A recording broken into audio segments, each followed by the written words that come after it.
Hi everybody, I'm Jim Shore, and as you know, I'm an artist, but not today. Today I'm a cook.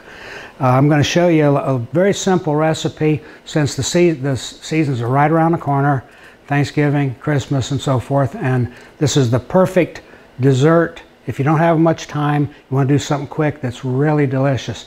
But first, you might be interested in seeing what my kitchen looks like. So here we are in my kitchen at my home in South Carolina.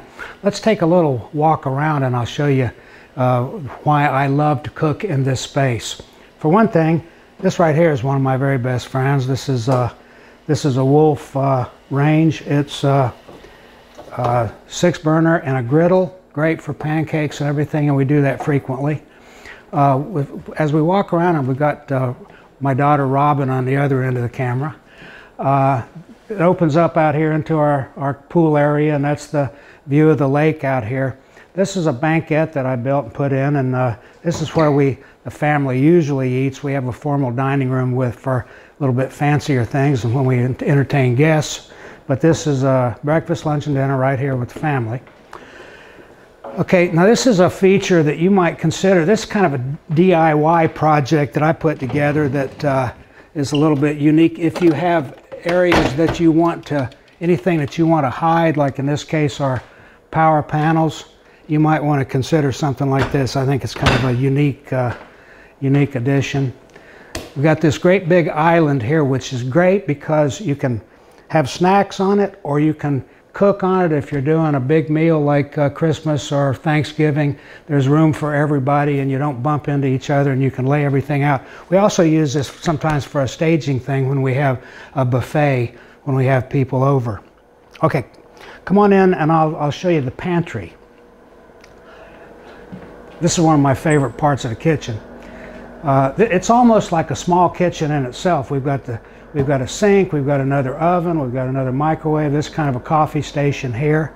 Over here we've got a couple of baker's racks that are full of the utensils and the pots and pans and that kind of thing. We've got a commercial freezer and a commercial refrigerator. And then over here we have one of my favorite features, and that is this library ladder. Allows us to get up to the stuff that we have packed up there. This actually is an antique, and it came out of a library, I think, in Elmira, New York. So I put that in so that, because I'm a little bit, vertically challenged, and it's kind of a chore getting up there, but not with the ladder. Okay, let's get started today. Now, like I said, we're making a poor man's pie. I've got my pie crust, let's see, let me turn the water. I've got my pie crust already fixed up, and I'm not going to go into how to deal with pie crust. That's the simplest thing. Any cookbook will tell you it's just a matter of flour, a little bit of salt, a little bit of granulated sugar, some ice water, and some chopped up butter, worked up into a dough, and you spread it out, and it's very, very simple. It's the most basic thing. Or you can go to the store and get the pre-made ones that are all rolled out. They work just as well. Either way, but that's the crust. And I've kind of jazzed it up a little around the edge for decorative purposes. And so that's one element, the crust. Now that you've got your crust, about this time you can light up your oven, and you start the oven on 400. Now that might seem a little hot, but that'll start setting the filling, and I'll show you how to protect the crust to keep from getting too hot, because a little bit later you'll be turning it down to 350 when you actually do your cooking. So the filling, so simple, consists of a combination of molasses. And I think that's available everywhere. That's a kind of a southern thing. We cook with it a lot. And a combination of the dark and the light Karo syrup. I use the light Karo syrup along with it because it kind of lightens it up. It's not so strong, and it cuts some of the strong taste of the molasses, which I like the molasses taste, but not too strong. So I put together 1 cup, just about a third. You can maybe heavy up on the light Karo just a little bit, depending on how you like it. So you got a cup of that, Then you have one large beaten egg right here, and you've got you've got a little bit of baking soda. But now what I do is when I am not sure of the acidity that's within the recipe, I always put in just a little bit of baking powder too, because baking powder has an acid component. And soda won't really work unless you do have that acid component. So if you're in question, just put a little bit in there without overdoing it, and just to make sure. Otherwise, if you're doing something like, let's say you're making biscuits. If you're making regular biscuits, baking powder works. If you're using something like buttermilk, which has an acid component, then you simply need soda. So kind of keep that in mind. Anyway, and you dissolve that into a bowl using boiling water, about 3/4 of a cup of boiling water, or it can be very, very hot water, but it needs really hot to actually dissolve this the soda and stuff. And then the third component is the topping, which is kind of a streusel sort of thing, and that's basic too. You can go to any recipe book and they'll show you how to make a streusel. But basically, what it is, it's a combination of brown sugar, flour. I think just about 1 to 1. I use about a cup of each, and about 4 or 5 tablespoons of cold butter. And I chop it up like this into little bits, because what you want to do, you want to work it in. One of these things come in real handy for that, or you can do it with a fork. And you just chop this in like this until it gets to where there's little kind of pea-sized balls of the butter coated in the flour and a little bit of salt too, maybe a dash. And if the butter's nice and cold, it'll ball up into little balls, and it'll be something that you can spread on top of the pie once you get the filling in. Okay. Now, maybe my butter wasn't quite cold enough. Anyway, got something good there. By now your oven is hot, and you're ready to put the pie together. Put the boiling water in here.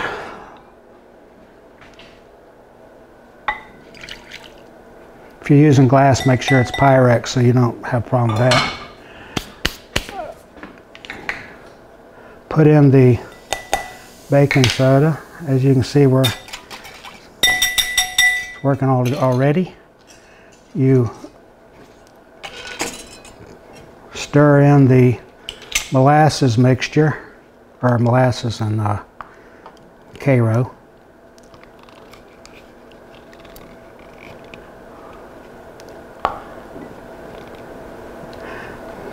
Get it all.